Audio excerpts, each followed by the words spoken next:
हाँ जी, हर तहरीक के अंदर जो मग़ज़ियात हैं वो मुकव्वी हैं। मसलन 4 तहरीक के अंदर जो मग़ज़ियात है, मग़ज़िया अखरोट है वगैरह जो वगैरह, मग़ज़ियात 4 तहरीक में लिखे हुए हैं वो मुकव्वी हैं। जो 3 में हैं वो मुकव्वी हैं। मसलन वहाँ पिस्ता लिखा हुआ है, मुनक्का है 3 नंबर में।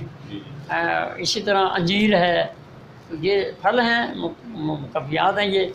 इसी तरह अखरोट हैं या चिलगोज़ा है या कोई और चीज़ इस तहरीक में जो लिखी हुई है जी, वो यानी इसी नमद की वो मुकव्वी है।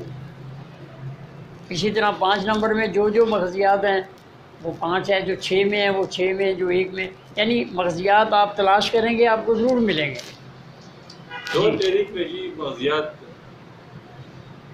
2 तारीख में क्यों नहीं है? देखिए तिल हैं, मग़ज़ियात है, मूँगफली है वो मग़ज़ियात है, नारियल है वो मग़ज़ियात है। जो भी इसके अंदर आपको मिलेगा वो मग़ज़ियात है।